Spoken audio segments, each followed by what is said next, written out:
দ্বিতীয় আসমানকে ডাক দেওয়ার সঙ্গে সঙ্গে দ্বিতীয় আসমান একই জবাব দিল, আল্লাহ আমার উপর যদি আপনি এই কোরআন নাযিল করেন আমি আসমান জ্বলে পুড়ে শেষ হয়ে যাব, আমার চিহ্ন পর্যন্ত থাকবে না। জোরে সরে বলি আল্লাহু আকবার।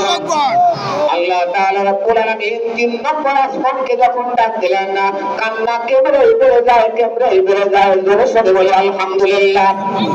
চতুর্থ আসমানকে ডাক দিলেন, যে আসমানে সূর্য চৌথা আসমানে আছে, এই সূর্য যে আসমানে, এই সূর্য আসমানকে ডাক দেওয়া হলো, কেঁদে কেঁদে বলল, আল্লাহ আমার দ্বারা সম্ভব হবে না।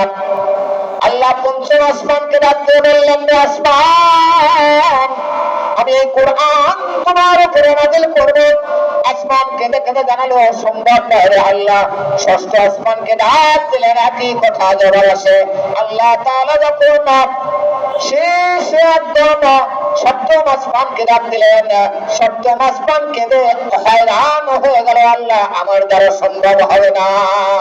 আল্লাহ তাআলা সঙ্গে সঙ্গে মোড চেঞ্জ করে ফেললেন এবং পাহাড়কে ডাক দিয়ে বললেন, পাহাড় রে আমি তোমার উপরে এই কোরআন নাযিল করব। জোরে সরে বলেন আলহামদুলিল্লাহ। পাহাড় কেঁদে জানালো, আল্লাহ আসমান যখন পারে না, আমি পাহাড়ের দ্বারা সম্ভব হবে না। আর আমার উপরে যদি এই কিতাব নাযিল করো, আমি পাহাড় পানি হয়ে জমিনে এসে যাবো। আল্লাহু আকবার।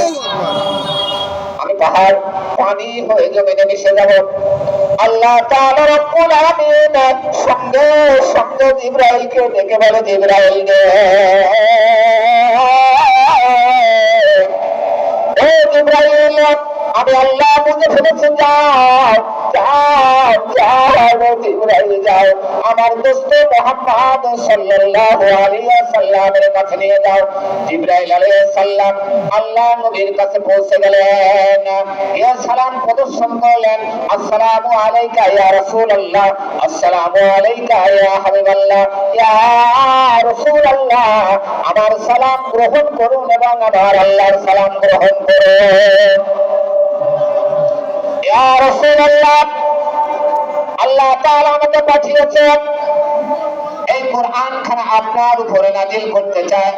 আল্লাহ তাআলার হাবিব নিম্নমুখী হয়ে বসেছিলেন, আকাশের দিকে তাকিয়ে বললেন আল্লাহু আকবার।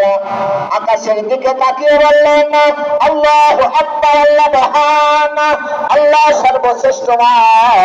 আল্লাহর এই ফেরেশতা বললেন, ইয়া রাসূলুল্লাহ এই জন্যই তো আল্লাহ তাআলা আমার কাছে বলে দিয়েছে, আমার হাবিবকে বলো। আমার হাবিব হলেন ওয়া মা আরসালনাকা ইল্লা রাহমাতাল লিল আলামিন। আমি হলাম রব্বুল আলামিন। রব্বুল আলামিন কে? আল্লাহ। আমি হলাম রব্বুল আলামিন, আর আমার নবী হলো রাহমাতুল লিল আলামিন।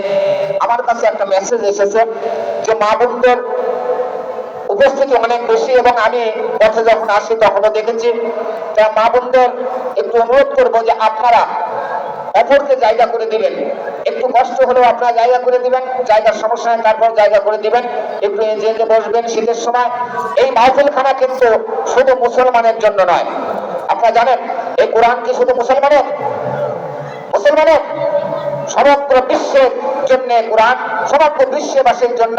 ইহুদি, খ্রিস্টান, মুসলিম, হিন্দু, বৌদ্ধ যে থাক না কেন প্রত্যেকের জন্য এই কোরআন এসেছে। কোরআন নাযিল হয়েছে প্রত্যেকের জন্য এবং নবী মুহাম্মদ সাল্লাল্লাহু আলাইহি ওয়াসাল্লাম প্রত্যেকের জন্য নবী।